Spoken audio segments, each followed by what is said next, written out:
ಅಯೋಧ್ಯೆಯಿಂದ republic ಕನ್ನಡದಲ್ಲಿ ರಾಜು ಜೊತೆ ನಾನು ಜಯಪ್ರಕಾಶ್ ಶೆಟ್ಟಿ. ನೋಡಿ, 22ನೇ ತಾರೀಕಿನ ಪ್ರಾಣ ಪ್ರತಿಷ್ಠಾಪನೆಗೆ ಯಾವ ರೀತಿ ಸಜ್ಜಾಗಿದೆ ಅಯೋಧ್ಯ ನಗರಿ. ಫುಲ್ ಸೆಕ್ಯೂರಿಟಿ ಬರ್ಬೋದು ಮುಂದಕ್ಕೆ. ನೋಡಿ, ಫುಲ್ ಸೆಕ್ಯೂರಿಟಿ, ಎಲ್ಲರೂ ಯಾವ ರೀತಿ ಬಲ್ ಫಿಟ್ ಆ್ಯಂಡ್ ಫೈನ್ ಎಲ್ಲ ದಾಡ್ ದಾಡ್ ದಾಡ್ ದಾಡ್ ದಾಡ್ ದಾಡ್ ಗಮನಿಸ್ಬೋದು ನೀವು ಎಲ್ಲರನ್ನು ಕೂಡ. ನೋಡಿ, ನಮ್ಮ ರಾಮಲಲ್ಲಾನ ಕಾರ್ಯಕ್ರಮಕ್ಕೆ ಆಗಮಿಸುವಂಥ ಪ್ರತಿಯೊಬ್ಬರ ಬಗ್ಗೆ ರಕ್ಷಣೆಗೆ ಸೆಕ್ಯೂರಿಟಿಯನ್ನು ಯಾವ ರೀತಿ ಸಜ್ಜುಗೊಳಿಸಲಾಗಿದೆ.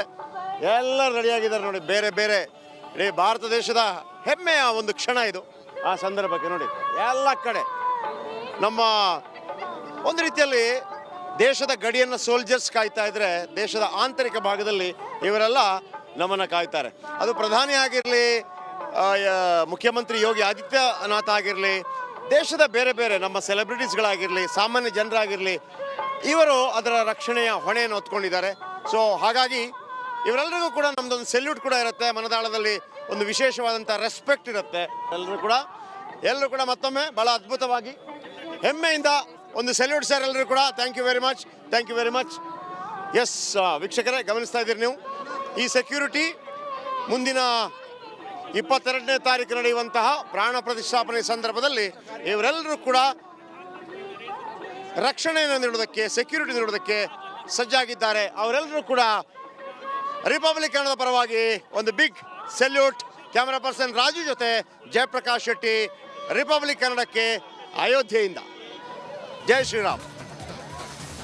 ಅಯೋಧ್ಯೆಯಲ್ಲಿ ಇನ್ನೇನು 2 ದಿನ ರಾಮ ಮಂದಿರ ಉದ್ಘಾಟನೆ, ಅಂದ್ರೆ ರಾಮಲಲ್ಲಾ ಮೂರ್ತಿಯ ಪ್ರಾಣ ಪ್ರತಿಷ್ಠಾಪನೆ ಜರುಗೋದು.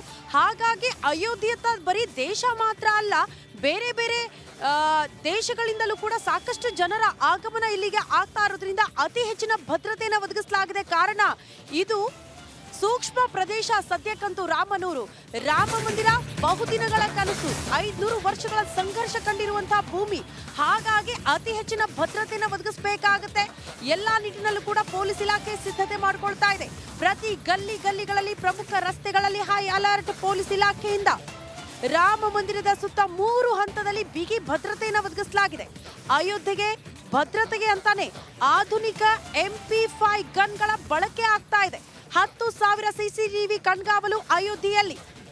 ಅತಿ ಹೆಚ್ಚಿನ ಭದ್ರತೆ, ಡ್ರೋನ್ ಇರಬಹುದು, AI ತಂತ್ರಜ್ಞಾನ, ಅತ್ಯಾಧುನಿಕ ತಂತ್ರಜ್ಞಾನಗಳ ಬಳಕೆಯನ್ನು ಕೂಡ ಮಾಡಲಾಗ್ತಾ ಇದೆ. ಭದ್ರತೆಯ ವಿಚಾರಕ್ಕೆ ಸಂಬಂಧಪಟ್ಟಂತೆ ಪ್ರಧಾನಿಗೆ FPG ಇಂದಲೂ ಕೂಡ ಭದ್ರತೆಗೆ ನಿಯೋಜನೆ ಮಾಡಲಾಗಿದೆ ಅನ್ನೋದರ ಡೀಟೇಲ್ ಸಿಗ್ತಾ ಇದೆ. CRPF PAC ನಿಂದ ಭಾರಿ ಭದ್ರತೆ ಅಯೋಧ್ಯೆಯಾದ್ಯಂತ. ನಾನಾಗ್ಲೇ ನಿಮಗೆ ತೋರಿಸ್ತಾ ಇದ್ದೆ ಯಾವ ರೀತಿ ಪೊಲೀಸ್ ಇಲಾಖೆ ಸಿದ್ಧತೆ ಮಾಡ್ಕೊಳ್ತಾ ಇದೆ ಅನ್ನೋದ್ರ ಬಗ್ಗೆ. ನೋಡಿ, ರಾಮ ಮಂದಿರದ ಮುಖ್ಯ ದ್ವಾರದ ಮುಂಭಾಗನೇ ನಾನು ನಿಂತಿರೋದು. ಇದೇ ರಸ್ತೆ ಮಾರ್ಗವಾಗಿ ಹೋಗಬೇಕು. ಎತ್ತ ಕಣ್ಣು ಹಾಯಿಸಿದ್ರು ಕೂಡ ನಿಮಗೆ ಪೊಲೀಸ್ ಸಿಬ್ಬಂದಿಯೇ ಕಾಣೋದಕ್ಕೆ ಸಿಗ್ತಾರೆ. ಎಷ್ಟು ಜನ ಭಕ್ತಾದಿಗಳಿದ್ದಾರೋ ಎಲ್ಲರನ್ನ ಕೂಡ ತಡೆಗಟ್ಟೋ ನಿಟ್ಟಿನಲ್ಲಿ ಇವತ್ತು ಯಾರನ್ನ ಕೂಡ ಇಲ್ಲಿ ಒಳಗಡೆ ಪ್ರವೇಶ ಮಾಡೋದಕ್ಕೆ ಬಿಡ್ತಾ ಇಲ್ಲ. ಎಕ್ಸಾಕ್ಟ್ಲಿ ಲೈವ್ ದೃಶ್ಯಗಳು ನಾವೀಗ ನೋಡ್ತಾ ಇರೋದು. ಯಾವ ರೀತಿ ಅಲರ್ಟ್ ಮಾಡ್ತಿದ್ದಾರೆ ಪೊಲೀಸ್ ಸಿಬ್ಬಂದಿಯನ್ನ, ಹಿರಿಯ ಪೊಲೀಸ್ ಅಧಿಕಾರಿಗಳು ಅನ್ನೋದನ್ನ ಕೂಡ ನಾವು ಗಮನಿಸ್ತಾ ಇದ್ದೀವಿ. 10,000ಕ್ಕೂ ಹೆಚ್ಚು CCTV ಕಣ್ಗಾವಲು. ಅಯೋಧ್ಯೆಯಾದ್ಯಂತ ಯಾವುದೇ ರೀತಿಯ ಅಹಿತಕರ ಘಟನೆಗಳು ನಡೆಯದಂತೆ ಕಟ್ಟೆಚ್ಚರ ವಹಿಸಲಾಗಿದೆ ಪೊಲೀಸ್ ಇಲಾಖೆಯಿಂದ.